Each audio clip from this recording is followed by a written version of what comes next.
listening to Themes and Memes, a different kind of movie review. I am one of your hosts, Aaron, and with me, as always, is my co-host, Adam. How you doing, Adam?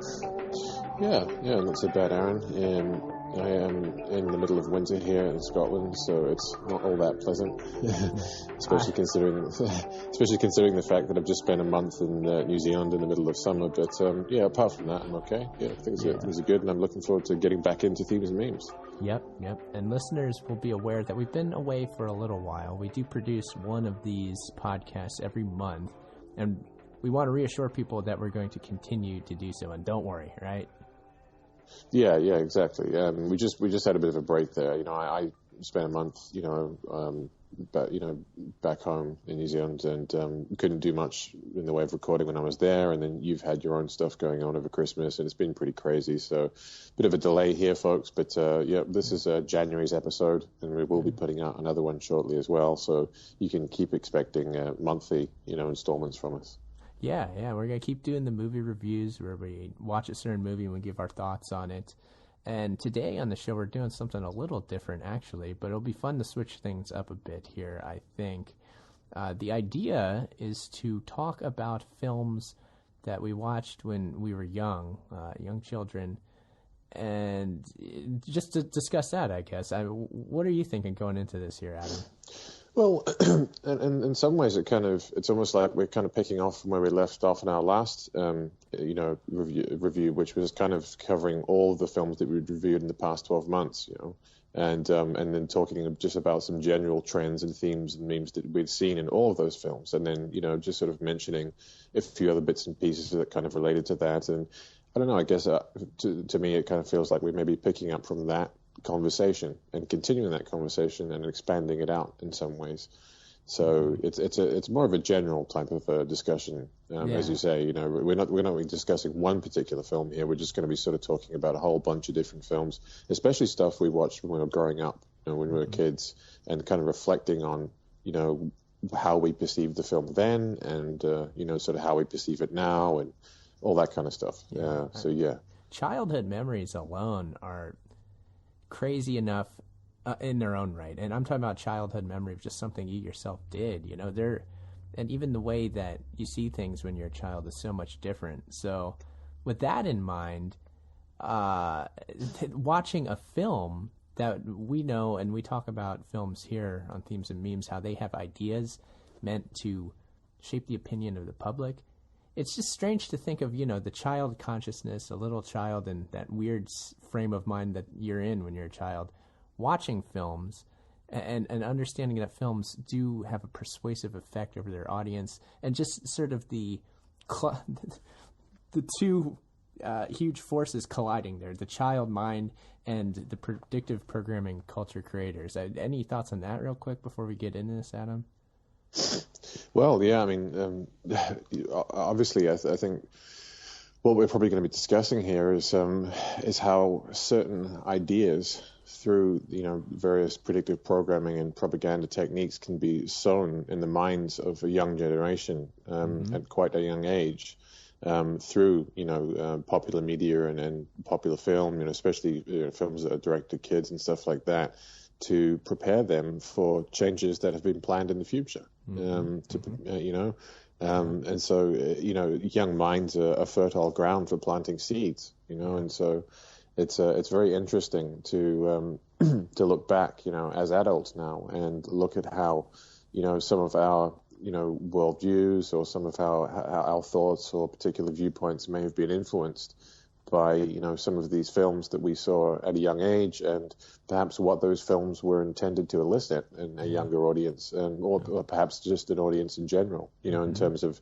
preparing people for events that were to come in the future, and preparing people for changes and big shifts in opinion, and all types of issues that were to come in the future. So yeah, I definitely think it's worthwhile to go back and look back at things, not only your own memories, but films become part of our own memories. Actually, look back at them and try to understand them in retrospect in the context of understanding, because that's what we're trying to do here on the show, is get understanding of what a movie actually is.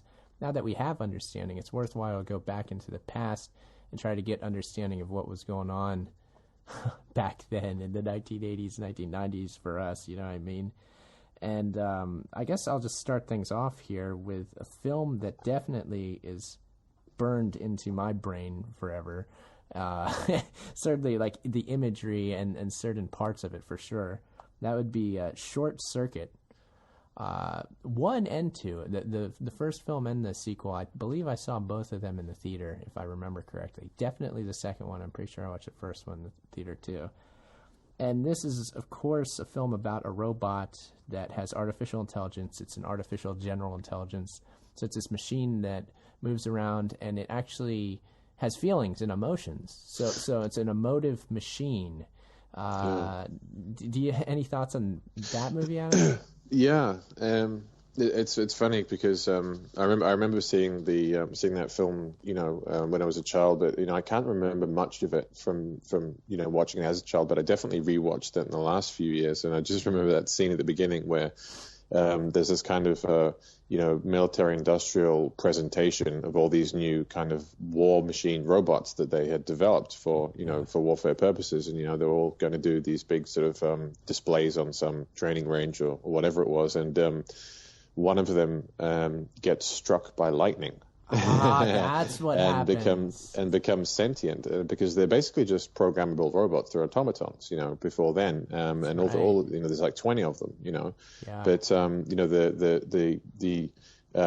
the main character, the main AI character in that particular film, Johnny Five, I think they call him. Oh yeah, Johnny Five. Yeah, Johnny Five is alive. Of course, Johnny Five is alive. Of course, we've got the number 5, but it just.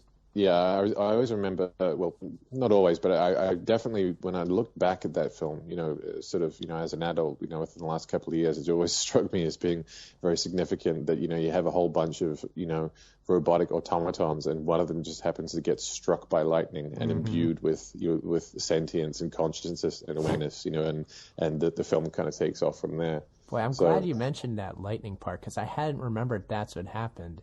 I did remember it shows the military-industrial complex creating military robots. Okay, that's a good thing, I say. It's because that's very realistic. That's how these machines are made.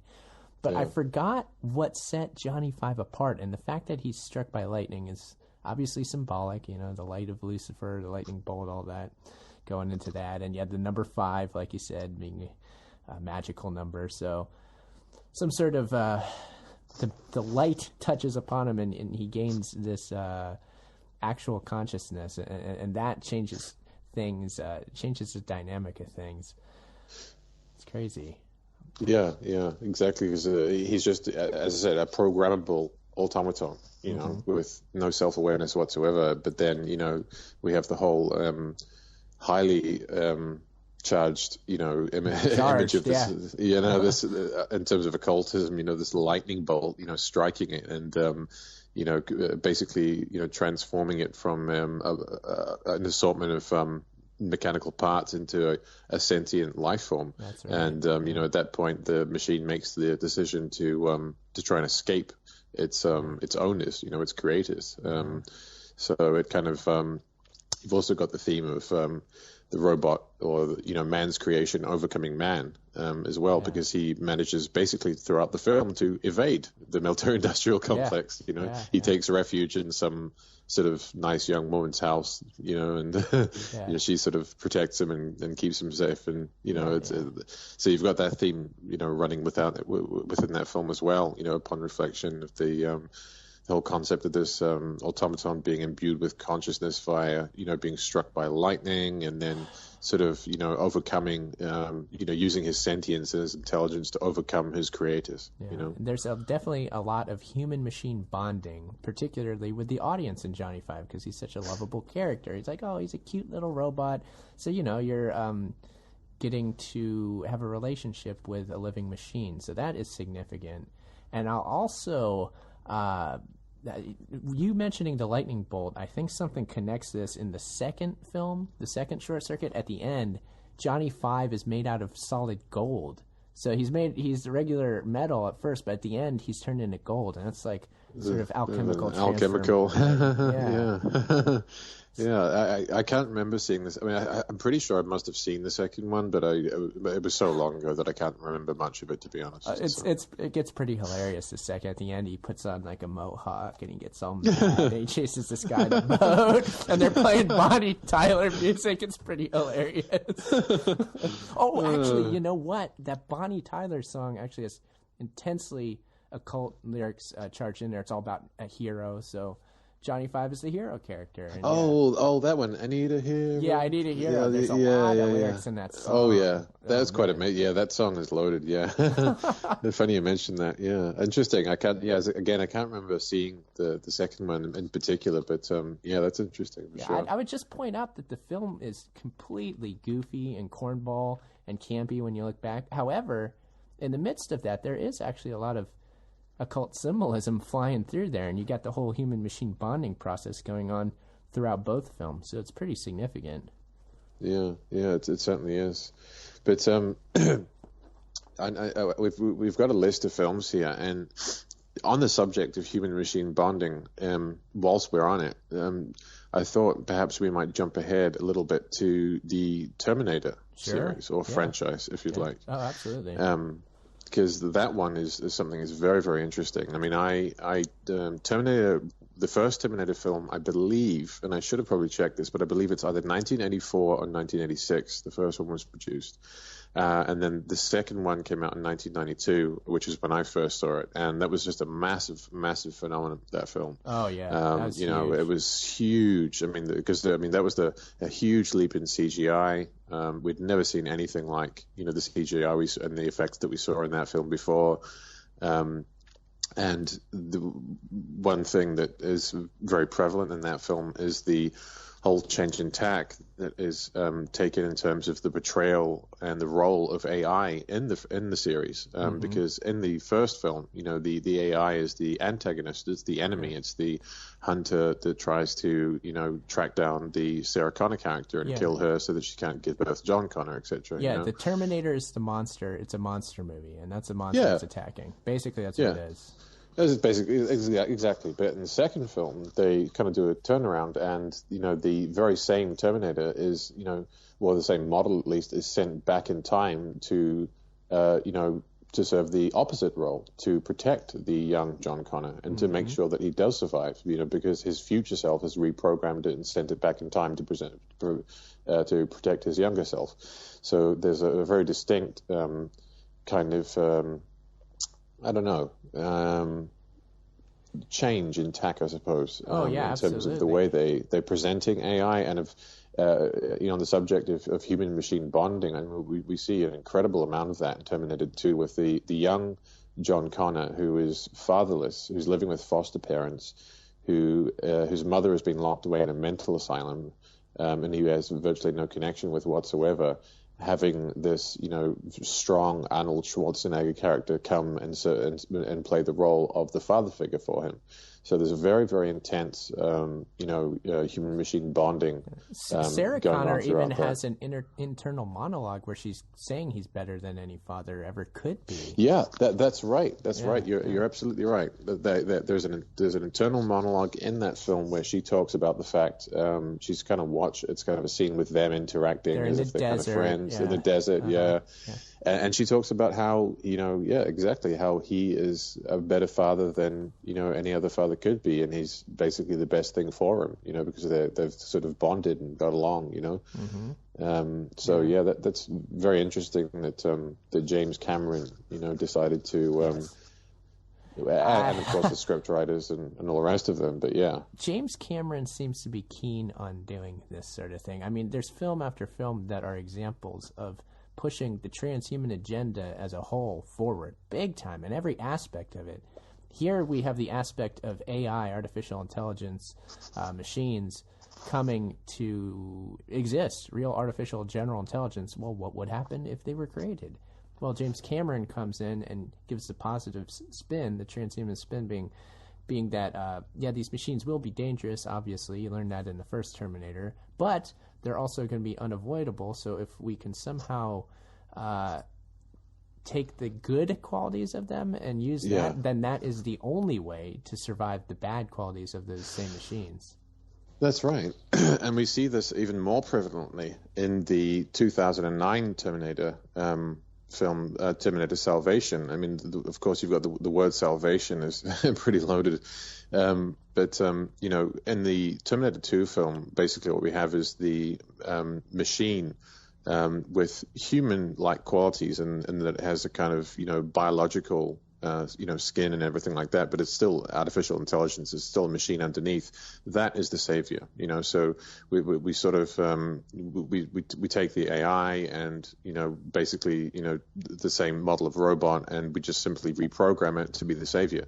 Mm-hmm. Whereas in the 2009 one with Christian Bale in it, you know, Terminator Salvation, what we see in that film is an actual human being being created by the same, you know, Cyberdyne Systems, the creators of Skynet, into a kind of a transhuman, I don't know what you might have called, post-human thing, you know. I mean, cyborg sort of. Cyborg, yeah, exactly. Like, so it's kind of a progression, I suppose, in terms of, you know, in the Terminator 2 we have the AI still being the savior.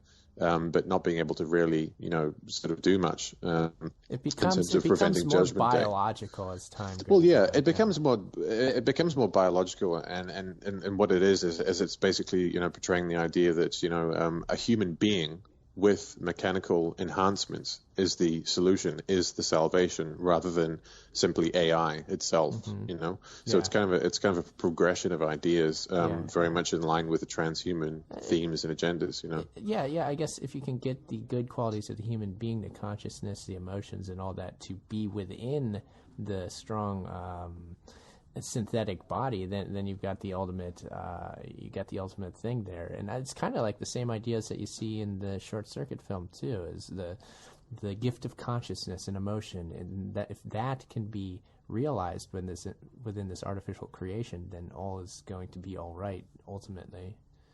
Yeah, that's right. It's definitely right. Yeah. It's just, I don't know, James Cameron. I think it deserves to be mentioned, like, how good his movies are, and certainly and appealing to youth, because as a boy, I absolutely loved Terminator 2. It was awesome. I loved it. Everything. I mean, he was just catering to young boys there. That and the movie Aliens, too. The movie Aliens was my favorite movie for quite some time when I was, like, you know, early teens, like a little before that, and early teens around that age. I loved that film. That was the second one in the franchise, wasn't it? Again, another sequel, and I was mentioning this film with Greg Moffat on the Legalized Freedom podcast recently, and the fact that Cameron did the same thing with Aliens they did with Terminator 2 is push the transhuman agenda forward a bit more. Is it not? Is it Alien? It's the second one, Aliens, where Sigourney Weaver gets into that massive exoskeleton correct thing and fights the alien at the end. Yes. Is that? Oh yeah. Yeah. I can't remember like what happens in which films. I mean, I've seen them all, but it's again some time ago since I've seen them, so I can't remember exactly. But I would definitely remember that like sort of famous battle, that sort of showdown at the end between Sigourney Weaver and there's a massive kind of Avatar-like exoskeleton. The queen alien she was fighting. The giant queen alien that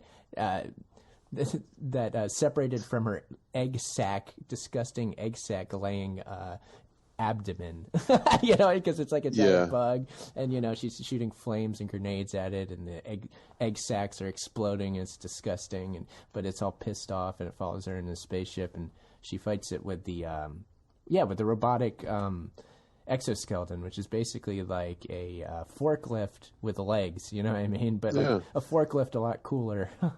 Well, it's just like it's very similar to that you know, those exoskeletons that we saw in the film Avatar, you know, from 2009. Oh, yeah. James Cameron film. Same exact thing. I mean, obviously it's more advanced and it's, you know, it's better CGI, blah, but, you know, it's the same basic concept. So, you know, it's interesting to see that sort of meme or that concept, technologically speaking, come up in two James Cameron films, you know, almost 20 years apart. You know? And in Aliens, it was the Space Marines were the good guys in it. Yeah. And that that's right. That deserves pointing out because it brings in the military aspect. if you're talking about the military, those exoskeleton things are actually being developed for use by the military, and there's a lot of that going on. That the real life version of those things are being created to create super soldiers and things like this. This is actual real projects going on. Yeah, absolutely. I mean, and on that note, I mean, if you think about it, like so many of James Cameron's films, deal with the military-industrial complex because, in Aliens, you've got the Space Marines going out to go and fight these, find and fight these aliens and save some ship or whatever the story is. And so that's sort of a military-industrial type scenario because they're also working for, was it the Wayland Corp? There's the company that went and set up they were trying to make the atmosphere, make it breathable. Yeah, it's like there's basically so you've got like in the Aliens franchise, and this continues right up until Prometheus. This is the prequel that was released a few years ago, where you've got this massive, sort of like. It's not even a global corporation. It's like a galactic corporation, that goes around terraforming, and it's a military-industrial corporation as well, And so, you see this in Terminator, we see this in Aliens, we see it in Avatar, and there's probably a couple of other examples that I could think of, but there's definitely a thread. There's so many threads that connect, that keep running through James Cameron's work. There's the military-industrial aspect to it. There's the transhuman aspect to it, and he's definitely pushing the same ideas over and over again, going further and further with them all the time. So, I mean, I don't think that can even be argued once you take a look at it. No, there's continuity there. You see, the sort of the genesis and the development of certain concepts, in earlier films, say through, sort of like the 80s, and then you see those those mainly technological types of concepts, progress and become sort of more pertinent and appropriate to the times, as things move on. And of course, some of that will always be kind of a natural, effect of I suppose progress, in inverted commas, but you can definitely see a continuity there. The same types of memes and concepts have been included and sort of recycled and sort of updated, if you will, over the decades. There, updates. Yeah, yeah. He's always got a new one for us, no doubt about it. That Cameron. Oh yeah. What was his most recent film? I can't remember. Major one. Avatar was huge. Was there one after that? Because that's the most recent one I can think of. Yeah, I mean, I was just thinking. I was thinking Avatar was the most recent one I can think of, but I'm pretty sure he's done at least one since then. I mean, it might have been something completely out of left field, like another Titanic. Yeah, another film Titanic. Like, what's that doing in here? yeah, exactly. Yeah, but. Instead of appealing to the young boys, it's the young girls of Titanic. Yeah. Oh, most definitely. It's funny that he hits the nail on the head with both sexes, though, at those early age levels. He knows just how to do it. Well, I mean, I think he managed to appeal to young boys with Titanic when he got Kate Winslet to take off her top. But, Oh yeah. That's that. You got to put that in there, double your audience. The young girl brings a young boy to the film, and he's got to have something there for him. Yeah. Yeah. I mean, I was certainly fairly pleased when I saw that as a 13-year-old. So yeah. Yeah. That's definitely the kind of thing you're looking for. So, moving on to another film that. I don't know. This is another film franchise that has, through the years, been proved to be very important. But going back to, I want to say, 1984, the first Transformers film was released. And this was the cartoon. It was based on the cartoon series, which I loved as a small child. This is an example of one of my favorite shows when I was a kid. So this ties into my childhood memories pretty well. And I watched this film in the theater. It might have been 86. It's 84 or 86. I'm sorry. But anyway, I was a young kid, and I saw it in the theater, and it was actually a traumatic theater experience because the main character, Optimus Prime, dies in this film. And I think that that aspect of it is pretty important too, because you're putting a young audience through this traumatic event that's pretty serious for a little kid to see their hero die on screen. Yeah, and they do that at the beginning of the film, and then they try to keep going from there. It doesn't really work. But yeah, have you seen this film, Adam? I may have, but if it was, I think I'm a couple of years younger than you, so I would have been really, really young when I saw that. I'm pretty sure I did. It rings a bell, but I to be honest, I don't have any clear memories of that film. It's a strange film. It has Orson Welles in it, actually. His voice is in there. So it's a pretty big production, to say the least. I mean, when it comes down to it, Mattel, or whatever the toy line was that produced it, was basically just trying to find a way to sell their new line of toys.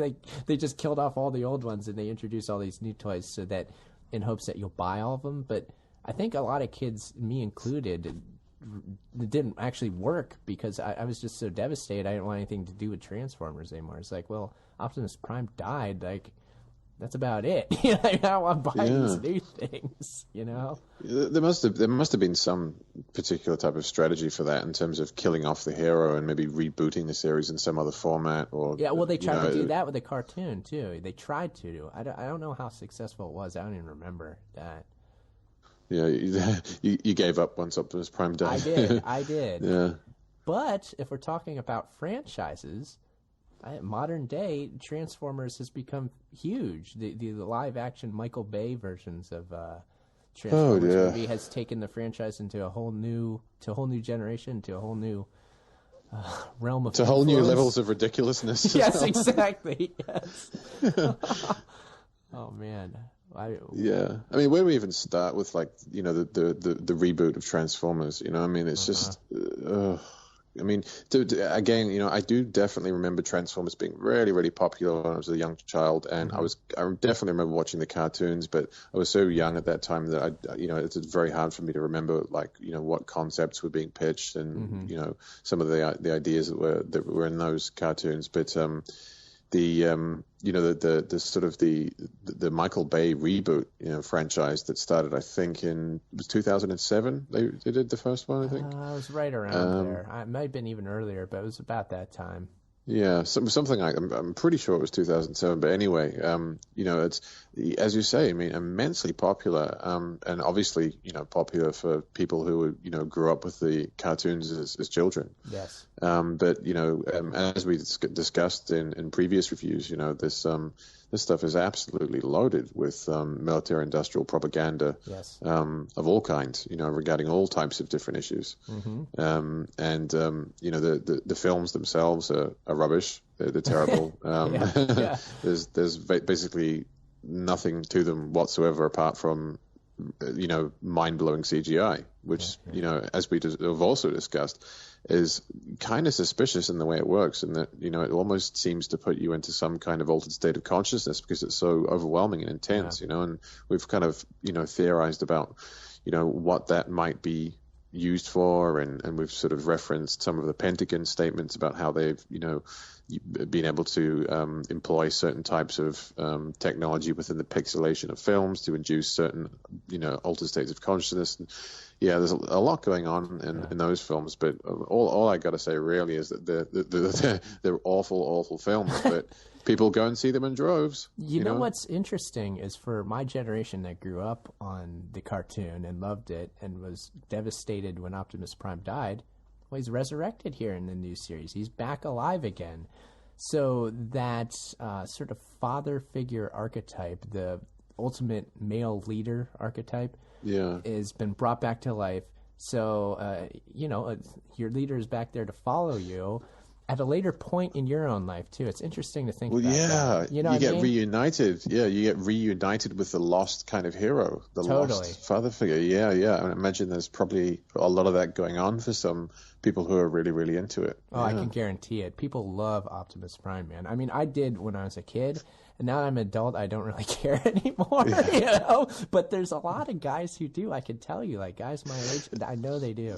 Yeah, right. Yeah, I mean, I definitely remember, and I've even seen recently, like people talking about, like, quite intently about, what's going on in the Transformers franchise and what happens in each movie and who dies and who lives and what happens and what the script is. And these guys are like kind of my age, and I'm just going, what the hell? Yeah, like, what is how this? are you supposed to grow out of this when you're 16 or something? Nope. But I think a lot of it just comes down to this insane marketing and the insane aesthetic of the film, in terms of the just mind-blowingly intense CGI scenes, and which we discussed in previous review is kind of now being pitched and sold to the audience as the quote-unquote art factor. It's kind of like that's the sophistication of the film. Okay, we don't really have a decent plot, we don't really have any decent actors, or any decent sort of characters at least, or the storyboarding's pretty rubbish, but hey, look at this CGI, isn't it amazing? Look at what we've done here.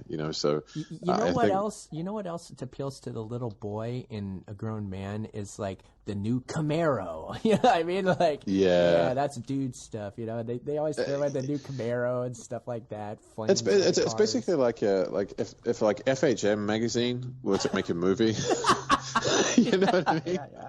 It's just like fast cars and girls in denim cutoffs. It's basically and girls in denim cutoffs washing fast cars or tuning their engines, some shit like that. Yeah, all that. It's very even the girls are like young and like the sort of girls that appeal to like a younger boy. Even I feel that's my personal opinion on it. I don't know, just it's so boyish, the whole thing, and it's like I don't know if Michael Bay and all the other people involved, teenagers or early 20s. Yeah, I wonder if they're like knowingly or purposely trying to engender sort of was it Arrested Development or anything like that. I can't tell if they're actually doing that or if they're. I actually think so. I do. You think? If you look at the color in Transformers, it's so bright and so colorful. Everything is new. Everybody looks like a model. Yeah. There's just loads of shininess and brightness and action and color and vibrancy, and audio-visual stimulation in that film. As with a lot of other Michael Bay films, that I think it is trying to kind of goad people into just accepting the most basic form of stimulation as entertainment. And as much as you referenced the fact or the concept of Arrested Development before. Yeah. And another kind of aspect to all of this, which I think is happening, is kind of like, it's almost like a gaslighting effect, is because if you watch a lot of other films that aren't, say, specifically made by, like big, massive Hollywood studios, or that aren't tied to the military-industrial complex, that may be slightly more independent, slightly lower budget, that kind of thing, or that don't deal with those types of topics, what you'll notice is over the past, say, 5 or 6 years, a lot of these films have become a lot more aesthetically sort of displeasing and depressing in a lot of ways. I mean, they're still in high definition, but a lot of the color seems to be washed out of them. I mean, there's so many films, of the sort of a more of an independent nature or more of a low-key nature where they're stark, they're bleak. There's a lot of gray, a lot of brown, a lot of black and white. There's not a lot of vibrancy and color in that. And it does, the aesthetic of that dynamic there, does kind of have a depressing effect in a lot of ways, and so it's almost as if people are being goaded into going to watch all of these crazy, like Transformers and Marvel type comic films because they're so bright and so loaded with action, because they're getting.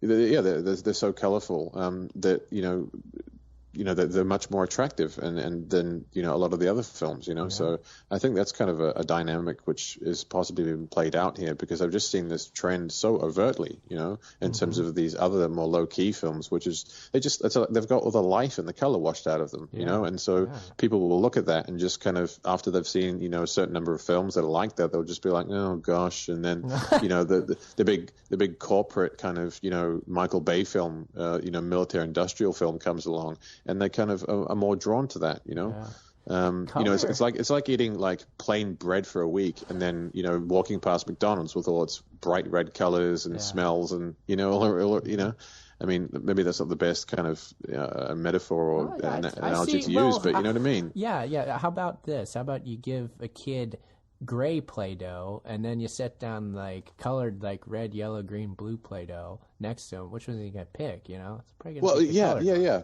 Well, and especially if you make him play with the gray Play-Doh for like 2 weeks. Yeah. And he just gets sick of it and bored of it because he can't do anything interesting, and then give him a whole bunch of colors. Yeah. Yeah. There you have it. Yeah, color's an interesting thing, and the use of it. People should be more. There's so much to talk about that, but I think that's a really good point, actually. And I guess moving on to another film, this is one that is going to be well known to everybody, and it's another military-industrial film for sure. I mean, you got the Air Force in your big time, would be Top Gun. Oh, yes. Big gue I actually have a funny story about watching this film. Would you like to listen to that one? Yeah. Go on then. Yeah. Okay, I'm pretty sure it's the first time I ever saw the film. I was over at a friend's house, and I was young. I was like middle school or younger. I might have been in elementary. I forget. But I was over at my friend's house staying the night. And this was the movie that he had to watch. You're like, oh, yeah, check out this movie. I was like, okay, let's watch this movie. And we watched it, and the whole time I was like, boy, that movie's stupid. But at the end, my friend loved it so much that he decided to put it back on and play it the second time. I was like, dear God, no, I hated it the first time, man. What are you doing? It was so bad, and I don't know, all the stuff that came out afterwards about the film, and there's all sorts of. I just found it odd that that was the first way I ever saw it was at a friend's house twice, and that I never really liked it, and just the fact that everybody did like it, and there seemed to be so many weird things going on that I definitely think it's a film that kids can't understand. You know what I mean? In a lot of ways. Yeah. You know what I mean? Well, all they see, and I mean, I remember seeing it when I was young, and even seeing it, sort of as a young adult, I still kind of enjoyed it just because it was fighter jets doing cool stuff. Exactly. Well, yeah, that's the thing the kids like. Yeah. Yeah, and it's got all the typical, archetypical, concepts in it to do with the military's typical storyboarding in terms of the presentation of the scenario, where you've got the military sort of high flying Top Gun type guy, and he's got his buddy who was really close to, and then of course throughout the course of the film he loses his friend, and he has to go through a sort of a personal period of self-reflection and sort of soul searching, and then he comes out victorious at the end and wins the war and the girl. You know what I mean? So it's a typical movie, a typical military format in terms of the plot there. And all that stuff really is is designed to appeal to us on the most basic primal level possible, because that's just the script they use over and over again in pretty much all films, but especially in military films with the presentation of the hero, and he's got his kind of wingman, then he loses his wingman, he goes through some soul searching, and then comes out the other side victorious. The military is victorious, he is victorious, he gets the girl, he's the hero, blah, blah, blah, and everyone loves it for that reason, So silly. And it is without a doubt a military assisted film.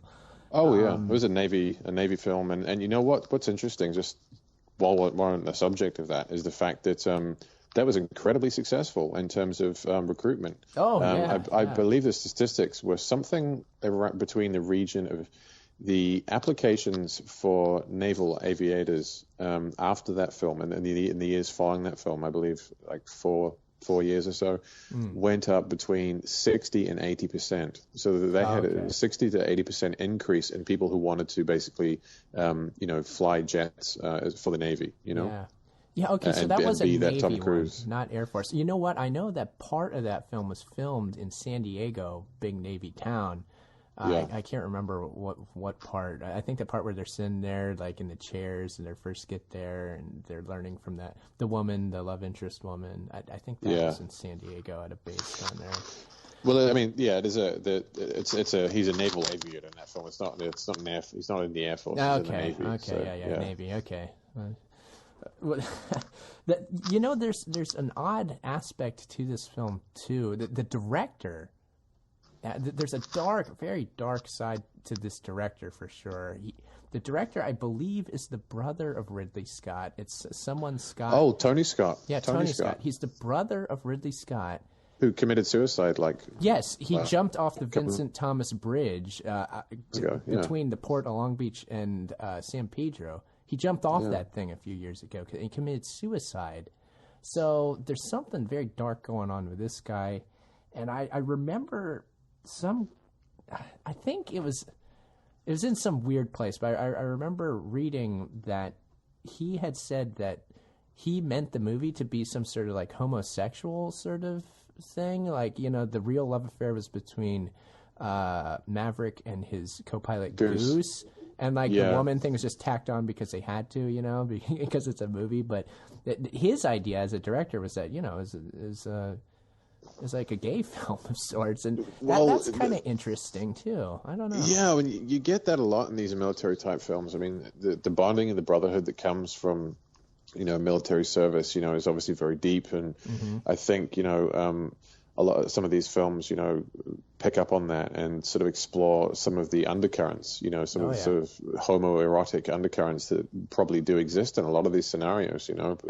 You know, when that bonding goes that deep, you know, it sometimes gets a bit confused, you know. Yeah, well, I mean, an all-male institution like that, I mean, what do you think is going to happen? Exactly. It's like a prison, you know. Yeah. Yeah, so I mean, I definitely saw that though, you know, because, you know, okay, you know, obviously he's lost a friend, he's going to be upset about that, but, you know, there was a kind of, now that you mention it, you know, and I think I've definitely seen this in other films that are very similar. There was a kind of, sort of, again, a sort of a homoerotic undertone to the whole thing, you know, when Goose dies, he, you know, the Maverick character, Tom Cruise, you know, really does go through this, you know, horrific bereavement process, you know, like he's, you know, thinking about leaving Navy, and he's, you know, it's like he's lost a loved one or a sort of a partner or something more than just a wingman, you know, perhaps. I think now that you mention it, I think I can see a little bit of Tony Scott's agenda coming through in that film. Now, that's an interesting dynamic to me, because I can only speculate on what he was like trying to do with the film. I would guess he was probably trying to do that, and maybe it was difficult for him to do. And then there's the added dynamic of like he knew he was working with the military, and I just wondered, they would never allow that. Yeah, they wouldn't allow that overtly. You know what I mean? And not then anyway. Yeah, not then. But I wonder if, like, the fact that he worked with the military, if that, like, somehow weighed on him. And then I don't know if that had anything to do with the Depression or what. I don't know what made him jump off the Vincent Thomas Bridge. But you know what I'm getting at. Like, I would have to imagine it's a dark thing working on a film like this. You know what I mean? Another dark film that he worked on or directed was Enemy of the State. Oh, my goodness. That was him, too? Yeah. From memory, anyway. I mean, I could. I don't know, but yeah, that's wild. Okay, so the audience. This is a disclaimer for the audience. There's a possibility I'm wrong on this one. Yeah, sure. So if I am, I apologize. But I'm pretty sure from memory that Tony Scott directed that one, and that film is a very, very dark film portraying very, very realistic, plausible conspiracy within this national security apparatus. You know. Yeah. And you know the types of technologies that they have and that they employ, and the types of things that they get up to manipulate things to their own advantage. And considering that this film was released in 1998, and that it's basically talking about all the same stuff that Edward Snowden has just revealed to the public within the last couple of years. It's quite amazing. So perhaps. There's a bit of a thread there with him being involved in things and perhaps, being exposed to things that had some effect on him. I think it's worthwhile to point out to the audience that you will be doing a show with Tom Secker and Pierce Redmond about that film coming up on Clandestine, right? That's correct, yes. That will be, I believe, in March. Mm-hmm. So it's a while off yet, but that one has been penciled in, and we're going to be pulling apart that film. If the audience are interested, they can check out. I think I'm not sure if it's going to be on Tom's website or Pierce's website, but it'll either be Porkins Policy Review or Spy Culture. So Yeah. So I guess let's move on with the film list here. I have, this is in the similar vein of all the films we've been talking about. This would be a Steven Spielberg film from, I think, 1993. I want to say it's somewhere in there, but massively popular. Yes. Is that the year? Yes, that's the year. Yeah. Film being Jurassic Park, another iconic film. What do you have to say about this, Adam? What a milestone that film was, huh? You know? Oh yeah. I mean, in terms of the effects that were used in that film, some of the CGI and the robotics and prosthetics that were used for the dinosaurs, I mean, that was a massive leap forward. But more than anything else, when I look back at that film now, 20 years on, I can't help think about concepts like genetics, yes, and introducing the concept of, genetic manipulation, of man being able to create life, from taking, genetic samples and of acclimating the public to certain concepts to do with genetics and to do with the creation of life and the manipulation of genetics, the manipulation of life, and sort of the whole concept of, man becoming, I guess, a god in some way and resurrecting a species which had, become extinct, 65 million years ago, and so there's a lot of kind of, themes which tie into, the general transhuman agenda, I suppose, and also some kind of occult significance there in terms of the ramifications of what they're doing and kind of what that means, Yeah. There's so much going on. There's definitely the warning aspect going on there too, particularly with the Jeff Goldblum character. He's the guy who's like, okay, what are you doing? This is a genie in a bottle that you don't want to open. He plays that role in that movie well, and that character really, I think, resonates with the audience pretty well. He's wearing all black, just like an Independence Day. He's the smart guy who figures it all out and warns everybody. Yeah. He's the guy warning. Got a typecast. But even if the film as a whole is taken as a warning against genetic manipulation, genetic engineering, and things like this, and it's like, hey, look, this is what could happen. So let's be careful. There's definitely that aspect to it going on.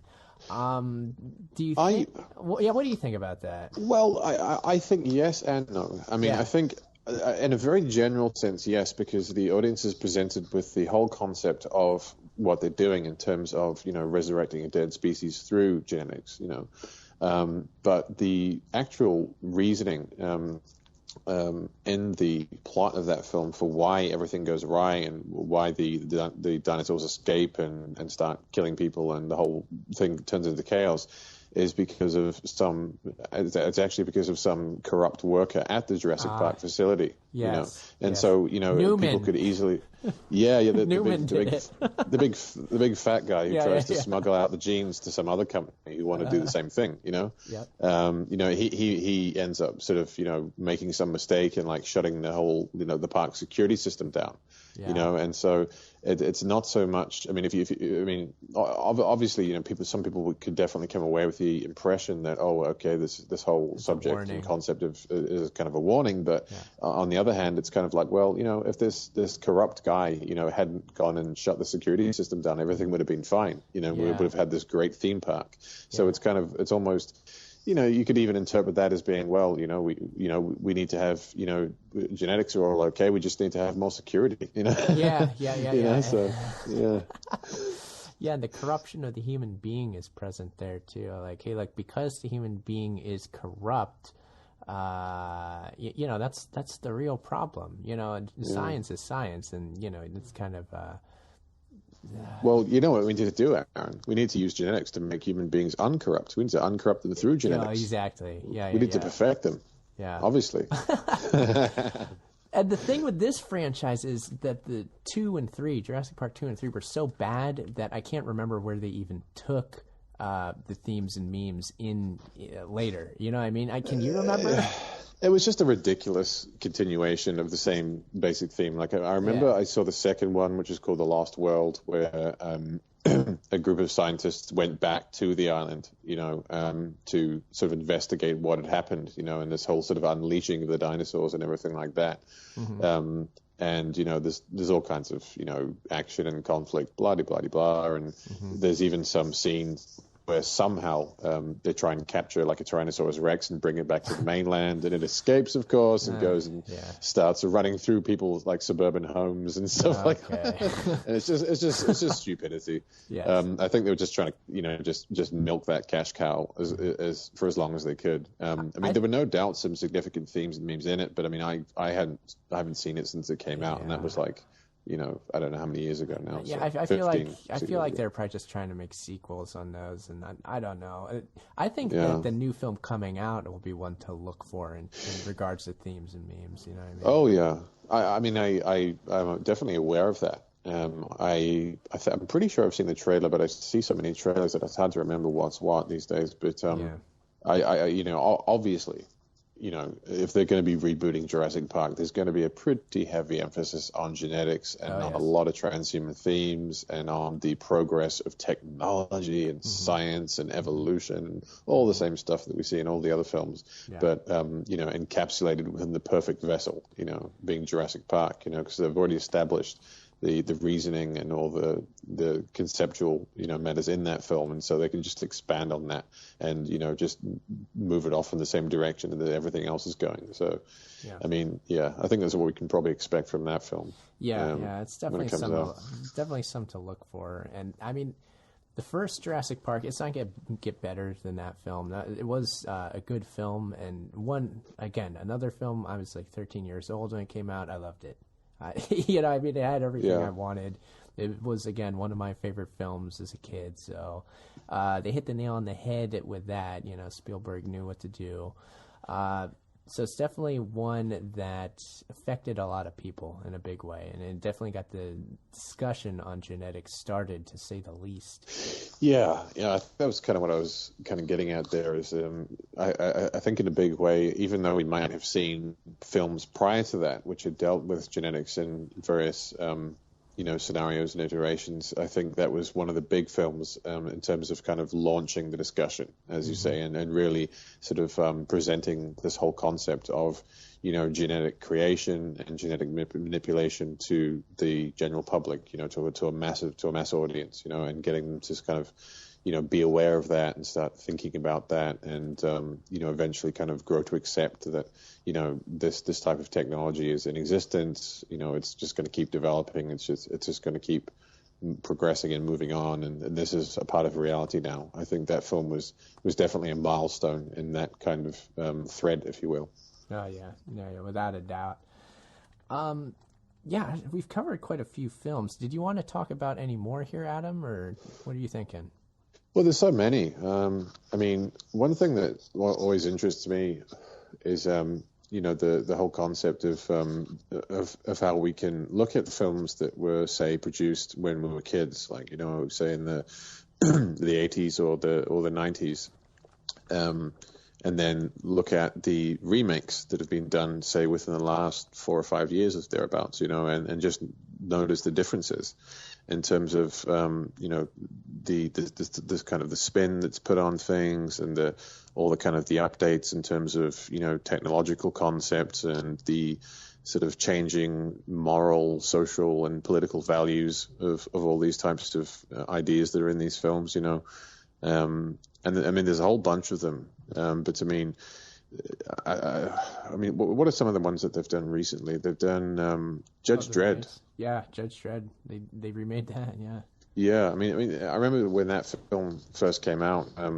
It was sort of presenting a young audience with the whole concept of a future dystopian police state.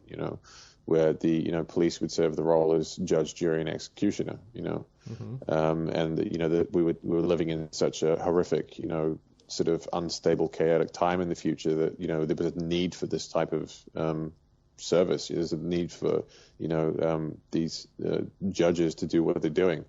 And it's just interesting to watch, the earlier, the original sort of movie version of that, which was, I can't remember what year it was, but like 1992 or 3 or somewhere in there, something like that. Yeah, somewhere in there. And then watch, the remake, which is, sort of 20 years later, so, the people who watched that when they were young children are now watching the same thing as adults, and just watching how it's changed, and how they're presenting the same basic concepts in terms of a dystopian future, a police state future, but then expanding on all of those concepts, and, just really sort of making them pertinent and to the times that we live in, and incorporating so many of the themes and memes that are becoming more and more prevalent in today's society, socially, technologically, politically, all the rest of it. And also, basically including a lot more kind of depravity and debasement as well. I mean, they get, in the most recent Judge Dredd film, they get really quite dark and graphic and explicit with some of the themes that are in there, I did enjoy that film. I found it, kind of, not offensive per se, but kind of bordering on it, like there's some scenes and some concepts in that one that, I didn't find particularly palatable, whereas when you compare it to the original one, it makes the original one just look like a walk in the park, like a children's film, like a joke or something, and then there are so many other examples. I'm just racking my brains now trying to think. Remakes you're talking. Yeah, it's funny because a meme is an idea that's repeated, and in the repeating, it takes on a real importance in life of its own. It becomes, it has this power to it. And the remake film is similar because it's like, okay, it's this idea that has come back again. And I think it shows you the real importance of these memes and themes that they put in these remake films, that the first one was so important the first time around that they're willing to do it again to remind you, to jog the memory, like, oh, you remember this, right? And as you're saying, add on a bit more, like, okay, we'll take all those ideas, which are in your subconscious forever, and add these couple details to it, because you might need these going forward. I mean, it's just, I think it says a lot that they take the time to remake a film like that. And the ones they choose to remake, I think, says a lot too, a lot of times. Yeah. The ones they choose to remake. I mean, like at the moment, Judge Dredd is a perfect example of so many of these films that came out in the early 90s that dealt with some kind of a sort of, roughly ambiguous, but definitely kind of a like police state dystopian type future. What's that? Wait, there's the one the Arnold Schwarzenegger film where they're on Mars. Total Recall. They remade Total Recall. Another perfect example. That was another one I was going to cite, actually. That was the one I was trying to nail down in my head there. But exactly. I mean, you watch Total Recall from 1990. Another early or mid 90s film for sure. Yeah. I mean, obviously that period is significant, in terms of presenting certain ideas and then rebooting them 20 years later, so that the people who are children and sort of assimilate those ideas at a young age now get them basically upgraded, and sort of further ingrained, as adults, and I think that's definitely the case with the reboot of Total Recall, because once again we just have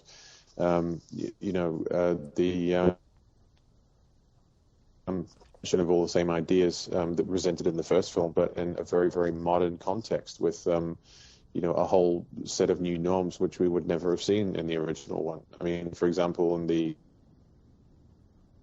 remake, we find out that this guy who's, has memory wiped, because it was a secret agent or whatever, is, living with some beautiful wife, the Kate Beckinsale character, and she ends up turning out to be a spy herself, who's been basically, working deep cover, pretending to be his wife to keep tabs on him, and so we see a lot of really graphic violence between men and women in that film. I mean, this is something we've covered in other reviews where we go. that we're now seeing in films today, where you've got like literal fist fights between men and women, where the woman is actually quite tough, and she holds her own against men, and you got one sort of frail woman, taking out a room of 20 guys with guns or something like that. Yeah. Lucy was big on that, and Divergent did that too.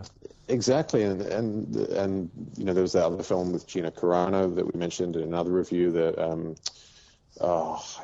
whenever I try and think of it, the name Haywire. Yeah. Which is so many films now, presenting an idea which was basically deemed to be unsavory, unpalatable, or not really in line with the sort of at that time, but which due to social and political changes are now acceptable and are now palatable to people. And so it's interesting just to observe that fact. The fact that we're now seeing explicit extreme violence being perpetrated by females and upon females. So it's without going into any moral judgment on that, it's interesting just to observe it and to acknowledge it. Taking it back to the 90s, actually, and when we were young, it's kind of like the concept of this general meme. It's a meme of girl power. You've heard that, right? It was the Spice Girls kind of like were big on starting that meme, and it's evolved into what we see now, like this just general meme of girl power has morphed quite a bit over the years. Yeah, it definitely has. And, I personally think that a lot of this stuff is not really, girl power in any true sense of the word whatsoever. It's just more exploitation of females, under the guise of empowerment. Yep. So that in itself is like a 2-hour conversation. Yeah. That's a whole podcast right there. Yeah, that's a whole series right there, I think. But I mean, we've definitely seen that whole meme exploding. We had the Spice Girls and that whole girl power thing. Mm-hmm. Then we had films like Tomb Raider and Kill Bill in the late 90s, early 2000s. And then it just got more and more intense, to the point where we even had films like Hannah from like a couple of years ago, which portrayed like an 11-year-old girl as a CIA operative, or something like that, who can, again, like take out a room of 20 guys or something like that.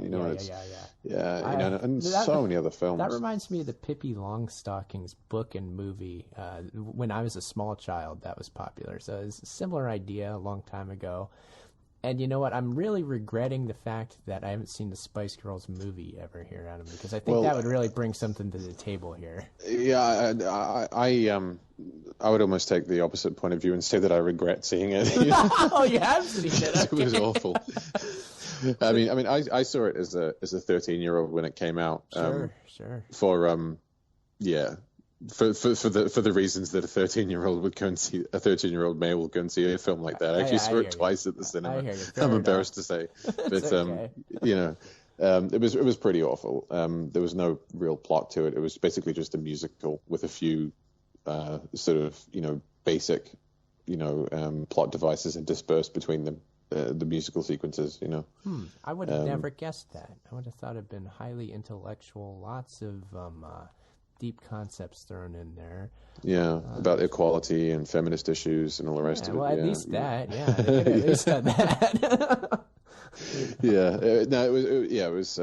It was basically the Spice Girls dancing around, all dressed up, singing girly songs about love and relationships. Right. Blah blah blah. Okay. Yeah.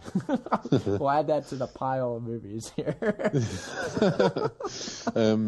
But just another film which I wanted to mention, just in the context of looking back at something that I saw as a child, and again, we're talking about a film from 1993 here, looking back on it as an adult now, and seeing how significant it was in terms of the themes the music was presenting, was The Lion King, the cartoon. Yes. Yeah. Have you seen that? I did, yeah, and I believe that was one that I saw in the theater as well. Yeah. Yeah. I definitely saw that in the theater. That was massive when it came out, just like Jurassic Park. There was a lot of big films actually in that period of time, as we've discussed. But I mean, I remember just it was obviously when I saw that as a kid, it was just fun. You know, it was just like a fun cartoon, and there was just all these kind of funny characters and funny voices and blah blah blah. But when you look back on it, I mean, there's a lot of occultism and a lot of certain like very definable memes and agendas being portrayed in that film. I mean, you know, we've got the whole concept of the Lion King. You know, of course, the lion, Leo, the lion, Leo, the sun. Of course, I mean, the very first scene is the sun rising over the plains in Africa. You know, where life supposedly began. You know, according to the commonly accepted theory of evolution and human anthropology, etc. But anyway, you know, you've got the whole this theme with the sun rising, and then the lion, you know, going out on the rock to address the rest of the creatures, you know, him being at the top of the food chain, and all the rest of the creatures kind of bow down to him. And so there's a lot of very, very obvious references to Darwinism and natural selection and survival of the fittest, and that, you know, the lion is at the top of the food chain, and all the animals must submit to him and follow him, and, you know, he is the king, and they then you've also got so they gladly do so, and so they're kind of you know, giving kids a kind of a pretty direct set of ideas there, although in an allegorical form, but still. And it's all relating it to nature, of course. And it's all, nature, This is a natural order. A natural order, exactly, This is the way it works in nature. So you can't dispute it. Yep. And of course, there's the references to the bloodlines, you know, and the fact that, you know, you have I forgot the senior line that's Simba's dad. Yeah. I know it. Yeah, there's Simba and Mustafa is a character. Mustafa. Is that it? Yeah. Is it? I can't remember. That might be the orangutan mandrill character. I can't remember. I can't remember, but everyone knows the thing we're talking, the line we're talking about, you know, the and king like lion, the father lion. The father line, yeah, exactly, and there's you know, there's obviously some kind of occult references there in terms of the whole bloodline issue, and that, you know, Simba, father and son, you know, and that nobody else can be king because, you know, the father king has a cousin in that film, you know, the evil lion who wants to take the throne away. You know, he doesn't have the for whatever reason, although he's a relative, he doesn't have the blood rights to take the throne. You know. Yeah. And so, you know, there's this whole conflict between him and Simba regarding, you know, who will take the throne, and all the rest of it. Also, the cousin is not just, and he's not right in his own moral character. No. And therefore that insinuates that he's not able to rule. And of course, it being a perfect system, only those of the highest moral quality come to rule, right? Absolutely, yeah. And you know, this is the transformation that we see with Simba having to eventually leave, you know, the pack, you know, of lions, and go and sort of go and have his little 40 days in the wilderness, or whatever you want to call it. You know, it's kind of a biblical type thing there, where he goes and just finds a meerkat and a warthog, and they teach him this kind of almost new age philosophy of Hakuna Matata, you know. Don't worry about anything, just enjoy everything, you know. And then he sort of goes through a phase of just kind of being I suppose a careless, irresponsible, you know, adolescent, where he doesn't really, you know, see anything as being real or important, and then has some kind of spiritual experience where he looks up at the stars and his father talks down to him. So there's kind of some occult, you know, significance with that one there as well, you know, with all the constellations, you know. I mean, we go in a million directions there. And then, you know, him sort of, you know, having that experience, and, you know, reconnecting with the stars, reconnecting with his bloodline, and realizing that his responsibility lay in going back to, you know, the pack of lions, and taking the throne and restoring balance and justice to the corrupt system which his, you know, evil uncle had brought about, you know, in his absence. Yeah, definitely a big film. I mean, Disney, that was one of those Disney films that sort of brought Disney back to the fore, because they kind of seem to ebb and flow with their big animated films. Like, they'll be like really prominent, and then they kind of go away, and then they come back again. I feel like that was Beauty and the Beast had that effect, but I feel like The Lion King might have even more so had that effect. Like, look, Disney's back. They always like to play that card. I'm going off on Disney now, but they're always like locking things away in a vault, and they won't bring it out for like 20 years. But meanwhile, they have 50 other movies you can buy. Like they always. I feel like they play that up. They're like, oh yeah. We nearly died off. We're like this huge mega media corporation that owns so many other outlets. But yeah, we almost went bankrupt. But we came back again with Lion King. You know what I mean? Like they're always doing that. Yeah. I mean, I haven't paid that much attention to Disney films since I was a kid, but I definitely remember watching a lot of them when I was young. Sort of in the late 80s, early 90s, and there was so many of them. Yes. I mean, like. Disney's an interesting one. We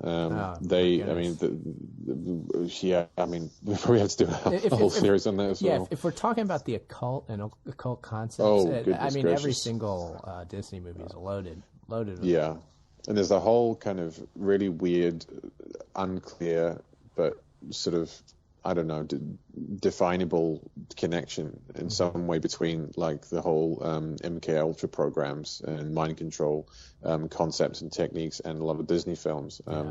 This is something that people who have been involved in these programs have cited.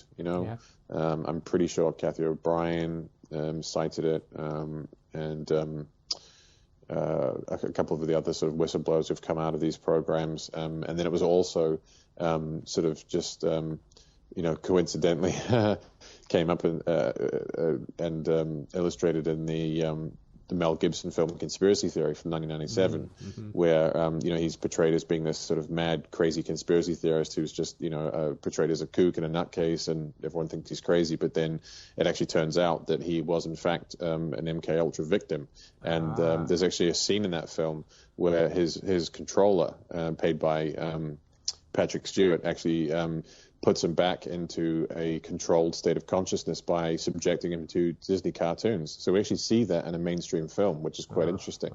A mainstream film basically showing a guy being brainwashed into a suggestive, controlled state of consciousness by watching Disney films. You know what's so dissociative and crazy about that is that it is a movie about conspiracy theories. And then the guy's situation is like one of the ultimate conspiracy theories, the mind control victim. So it brings you to that, and it leaves you at that. So again, that's a very dissociative thing. The mind control process is about dissociation. I don't even know where to begin with that. But the little games being played on the audience. I mean, oh man, yeah, that film was it was a psyop. Yeah. I mean, it came out in the late 90s, and you'll notice that a lot of films from the late 90s contained a lot of new norms and upgrades and themes and memes which we had not seen before, especially in relation to, shall we say, roughly conspiratorial matters, leading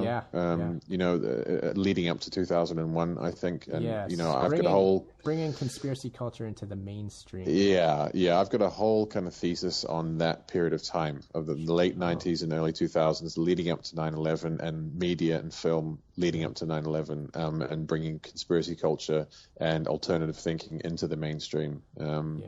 But again, that would be probably another full hour. But it's another thread to continue as we continue forward on themes and memes. I'm sure we'll talk about it. And late 90s there. 1993 seemed to be a banner year, at least in terms of our conversation here today, Adam. Yeah. This is obviously something we've touched on again and again here, and even in other conversations, the 1990. Sort of, I would say 1990 to sort of 1994, but most especially 1993 was very, very significant in terms of film. That appears to have been a year where, a wave in terms of generations. There was a big wave in terms of a certain generation. Like a huge kind of bell curve in the demographics, so to speak, and that wave was kind of targeted in some way in terms of sowing the seeds of future themes and memes in a kind of, a less intensive way, and just kind of slowly, gradually beginning to acclimate people to the themes and memes that we see in films today. You know, I mean, I think that was kind of almost like the kickoff point for a lot of the prevalent themes and memes that we see in so many films today. I mean, I think that was when our generation was being prepared as children to accept the world that we are living in now. I think 1990, especially 1993, was actually crucial, absolutely crucial in that process. Yeah, it seemed to be a pivot point or something, I guess you could call it. Yeah, very interesting. Well, I think we'll have to leave it there for now, Adam. But maybe this, and listeners can let us know and get a hold of us. Maybe this will be something we continue and do in other shows where we kind of go back in time and talk about past films like this as a group. But yeah, I had fun today. Yeah, it was enjoyable. I mean, obviously there's always so much to cover. We could go on for hours here, but I mean, yeah, we can. I think we're going to plan on doing a few more individual film reviews. Yeah, we've got the standard reviews coming up, so listeners can look forward to that. Sure. Yeah, definitely, because we're going to be doing Ex Machina in the near future, and then we're also probably going to do Jupiter Ascending, although that hasn't been confirmed yet. But those are definitely two films we'd like to look at whilst they're still fresh and kind of out and on people's minds, etc.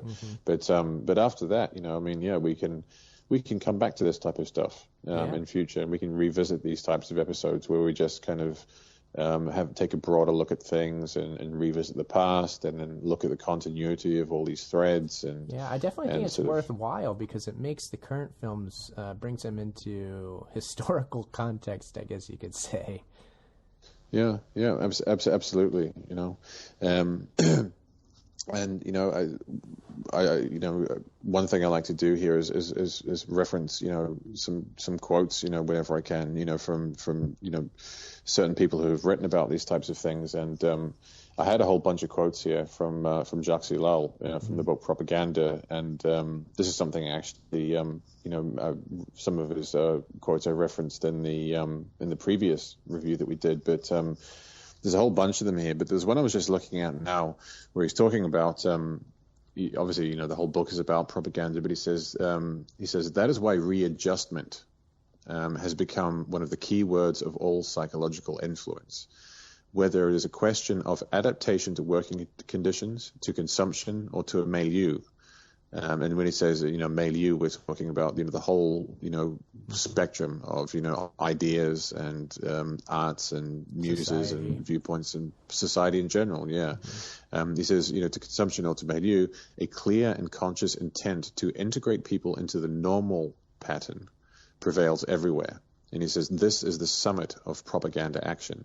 So what I'm kind of getting at there is the whole process of readjustment, you know, over a long period of time. And this is kind of what we've been talking about today, because we're talking about certain themes and memes being presented in films to a certain generation at a certain point in time, you know, in terms of they're presenting very, you know, specific values, specific ideas, albeit in a sort of in a softer way, but then you know, upgrading and updating and readjusting people to a sort of more extreme version of those ideas at a later date, you know, and that effect basically, you know, constitutes you know,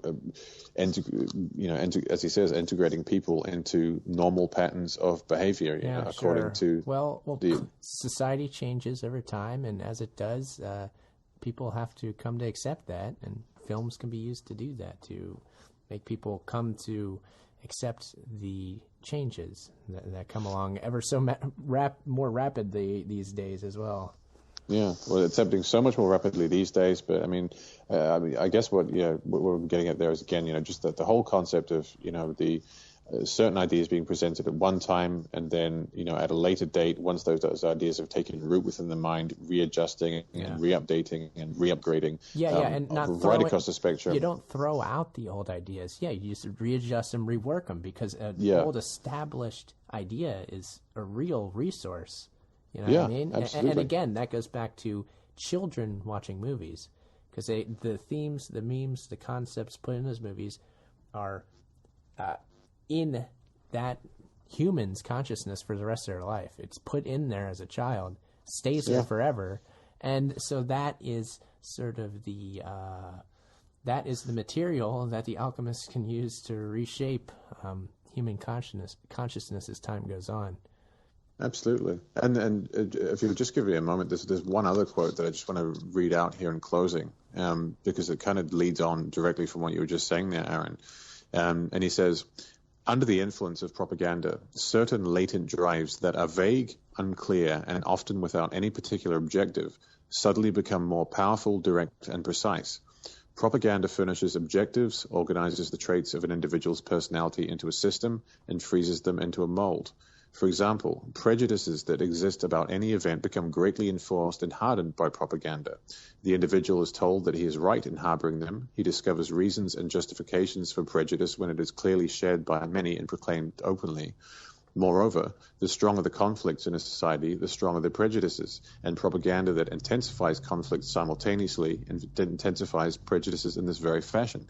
And, when he's talking about prejudices, this could be, anything. This just can be a particular viewpoint. It could be prejudice against prejudice. Mm-hmm. But he goes on to say that once propaganda begins to utilize and direct an individual's hatreds, he no longer has any chance to retreat, to reduce his animosities, or to see reconciliations with his opponents. Moreover, he now has a supply of ready-made arguments where he only has some vague notions before propaganda set in, and those arguments permit him to face any situation. He will never again have to reason with judgments that he will thereafter consider the one and only truth. Yeah. In this fashion, propaganda standardizes current ideas, hardens prevailing stereotypes, and furnishes thought patterns in all areas. Thus, it codifies social, political, and moral standards. And that is essentially what we've been talking about here, and what we generally talk about in Themes and Memes. Yeah, Jacques Ellul is so good. I've read Propaganda, I've read The Technological Society, and they're both amazing works and very profound when it comes to the way that human consciousness actually works, and being real matter of fact about that, and not making excuses as we do in day-to-day life, like, I see a commercial but it doesn't affect me. No, it doesn't affect me. Sure, whatever. Like just the willful ignorance that there is such a thing as a subconscious, and that affects us deeply. I don't know, it's just The people who say that things like advertisements don't affect them are probably the people who are most deeply affected by them. Because another thing that Jacques Ellul says, and I believe it was the Technological Society, he says that, and I'm paraphrasing because I haven't got the quote up here, but he basically talks about how the so-called educated man is much more susceptible to propaganda than a non-educated man. Right, because the educated man believes that he is basically immune to propaganda, because of his education and his social status. He thinks he knows and his intelligence. He thinks he knows it all. Yeah, he thinks that he is immune to propaganda because he can recognize it and see it everywhere because he's so well educated and intelligent. They're making the mistake again that the conscious mind can somehow rule over it completely over the subconscious. And it's again the willful ignorance that the subconscious is this powerful behemoth. It is. If you don't recognize it as such, then you're in big trouble. Well, absolutely. I mean, even in what we do, we try and be as analytical and as objective as we can when we're watching films and analyzing all the themes and memes in the films. Yeah, and really utilizing the conscious mind. Readily utilizing, but still, it affects us, and we'd be fools to say that it doesn't have any effect on us whatsoever, and that we can completely tune all of that out, and that watching all of these films, and reviewing them all and talking about them all does not have any effect on our subconscious or, sort of unconscious mind. We would be fools to say that. Yeah. And so anybody who believes that, they can simply, make the claim that, I'm completely immune to that stuff because I'm intelligent enough to see past it all, is fooling themselves, I think. Mm-hmm. Yeah. But anyway, it's been an interesting discussion. Interesting discussion. I think this is a good episode here. I'm excited about it. And I will say on the technical side of things of the podcast here, I'm going to be starting a dedicated feed for Themes and Memes starting with this episode. So I'll give a link to that at theageoftransitions.com. I'm still going to post it to Trans Resistor radio feed, but I will start a dedicated feed here. And hopefully we'll be moving things more over to, Themes and Memes being real standalone operation, I guess you'd say, or whatever you want to call it. Yeah. Yeah, I mean, my Cerebral Revolt website is not up anymore, so I'm thinking about starting up a new one. But what we may end up doing is just maybe merging my kind of idea into the themes and memes idea, and I don't know, we'll work out something. But there's definitely going to be apart from just the Age of Transitions, there's going to be like a standalone themes and memes website, and possibly another website that I'll be running to post the episodes on and stuff like that. So. Once again, just something to look out for the audience. Something to look out for, and a new feed for people to subscribe to, too. So, again, we don't have the details on that now, but, check out ageoftransitions.com. I'll put that up there as we post this episode. Yeah, it was hard for me to get a lot done last year. I had kind of a rough year in a lot of ways, but I got off to a much better start this year. So there's a lot of things that I didn't do last year and I didn't make progress with that I will be able to do this year. Got myself a new computer and stuff like that, and so people can expect some progress in that arena. Yeah, and again, just on a basic level, we'll be making one podcast a month. That's our goal. So we'll be producing that, and if things go real well, maybe we'll do extra ones here and there. Yeah. Where there will be months where we do more than one. So we'll see how things go. Whenever time allows, we'll see if we can do that, because it's always enjoyable. And as always, there's just so much to focus on. And as we move into 2015 now, I think we're just going to see the proliferation of these themes and memes, and the number of films coming out just increase exponentially, as we have been seeing in the past couple of years. I think it's just going to get crazier and crazier, and there's just going to be more and more for us to cover. So I'm looking forward to this year, and I implore the audience to stay tuned, because we're going to be having a lot of interesting discussions this year. No doubt. I know it. Yeah, no doubt. Well, all right, Adam, it was great to talk to you. I'll see you soon. Looking forward to it, and bye to the audience as well, I suppose. Yeah, it was great talking to you again, and I look forward to our next episode. But thanks to the audience for listening, and we'll see you again next time.